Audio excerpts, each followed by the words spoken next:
Malembe papa. Maman Malembe. Papa Malembe papa Malembe. Papa Malembe.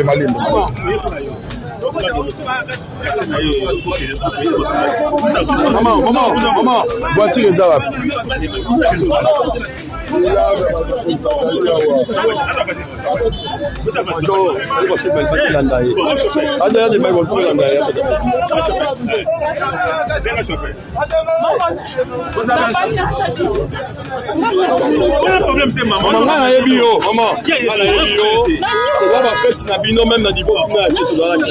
Sois calme, maman. Nous sommes ensemble. On est avec vous. Attends, papa, si vous pouvez ouvrir la porte. Attention, vous ne pas saluer.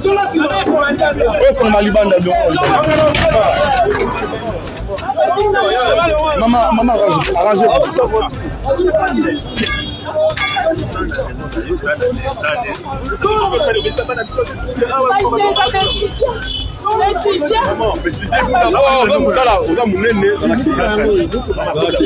Maman, entrez.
Vous avez un drapeau, la palais du peuple.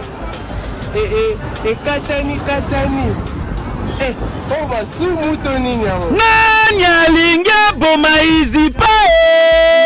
Izipa yo, ingénieur Martin Ekanda, des restes de mémoire, na madame Naye, Rifine Louyeye Ekanda, Babunda, pour battre les mistango, Eko Malelo Boye, institution supérieure, oh yezale Kosala, fierté ya République démocratique du Congo, na domaine ya informatique, na Afrique centrale, Batu Balingi, Babo Mayango, etika la kaka na histoire, nyonso ebandi, tango ingénieur Martin Ekanda, azalaka malade, Boulungane bandi, oh, non assistance à personne à danger, nyonso ebandi wana, kasi nzoka nde madame Rifine Louyeye azalaki nyonso pona mobali na ye ingénieur Martin Ekanda. Donc en même temps azoko mandate infirmière pena papa. Kasi lokola nkolo a décidaki autrement nde azwaki molimo ya ingénieur Martin Ekanda. Kasi na sima na ye nde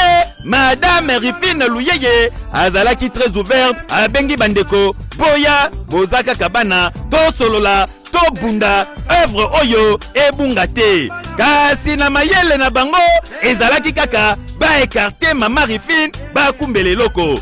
comment expliquer mutunano gera atali gablo ya kwente aya ko gérer izipa oyo ezali patrimoine national nde ba procès bandi ekezongi kasi mokolo ya vendredi 1er septembre 2023 Madame Rifine Aya akota na bureau na ye akuta ba policier ba mine izipa ba pekisi akota ba image tambolaki na internet ba image oyo ezali konore ba mama te ba simba ye na nzoto ba brutaliza ye kaka ndenge bozali komona ti lelo klima ezali malamu te na kati ya izipa bana babandaki kosala deuxième session bakati misusu pe babandaki kobongisa deja bakolation ezosalema lisusu te suite ya situation oyo kasi pour une petite histoire izipa ezalaka bongo créé na ye moko Martin Ekanda Onyangunga pe ya sonam oyo azwaka initiative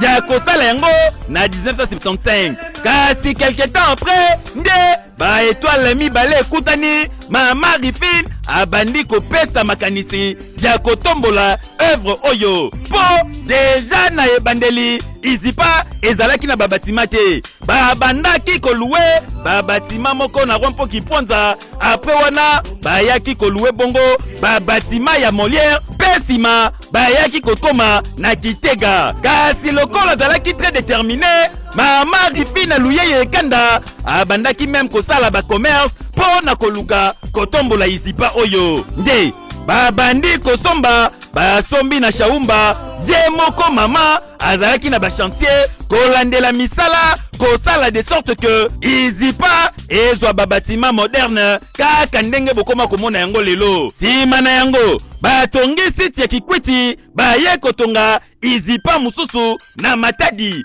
de son vivant ingénieur Martin Ekanda abandaka koloba yango tu o ke ye akrea izipa kasi madame Rifine nde atongi izipa batu nyonso bayebi lelo na ingénieur Martin Ekanda Onyangunga batu baye baboma œuvre oyo eza pasi pe mawa po lelo izipa ekoma kolobama partout dans le monde grâce ya makasi ya mama oyo mama Rifine Luyeye aedota yango na ba laboratoire ba bibliothèque équipée et surtout condition ya ba professeur kuna kutu koloba te abongisa yango nyonso au top yoka témoignage na bango le seul mokolo aza sous-souté ouverture institution c'est ça la marque. Nous à l'époque on avait écrit la famille pour qu'il y ait la co-liquidation entre Maman Rifine la famille mais famille n'engaki bonté bayebisa biso bango baza na liquidateur kaka moko oyo famille aponaki. Par la suite on verra qu'ils auraient un document oyo bapesi bango na justice comme étant liquidateur. Liquidateur aza motu oyo rôle na ye ezali koidentifier babien oyo molo ya tiki et puis koidentifier bahéritier pour que lorsque partage est au sein au niveau de la justice et c'est vraiment selon que la loi l'aura prescrit. Le liquidateur va investir sa carrière dans la publicité, ce qui est étonnant. Donc toujours comprendre ce qui se passe derrière. Autre part, on va installer notre compte PDG alors que on a oublié un document où va instituer le liquidateur. Donc il y a un amalgame entre le liquidateur, PDG et puis la police qui vient installer. Dans le cabinet de salaire de nous sommes déjà fausseté en tant que soubassement juridique. Donc ils ont vraiment passé de cette implication de Bango. Document que tout ça mais en tout cas toujours la confiance dans la justice la mission justice la que cette fois-ci au contraire pour qu'ils vont en tout cas dossier oyo ezali kosenga implication ya bakonzi ya mboka po soki botiki izipa ekotikala kaka na ba histoire ke tozalaka na institut moko ebandaki koforme malamu na makambo etali informatique. Donc affaire à suivre po oyo ezali kosalema na izipa lelo ata esika ingénieur Martin Ekanda Onyangunga azali azosepela te.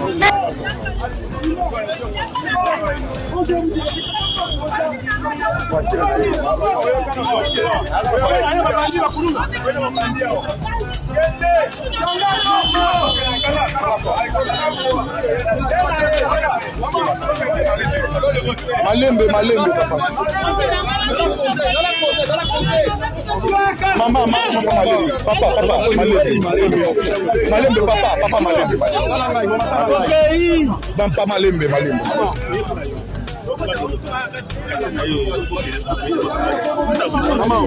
Maman, voiture les arabes.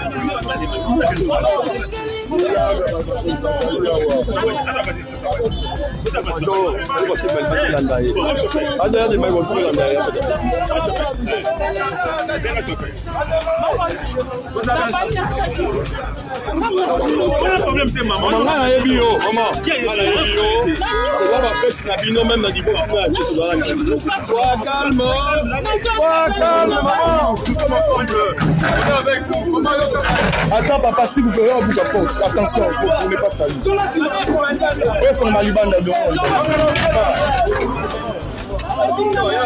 Maman, arrangez-vous.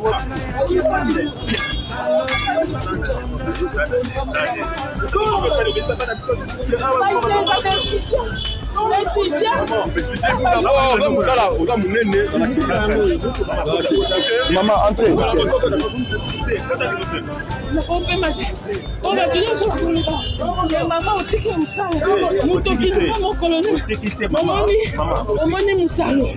Papa, pas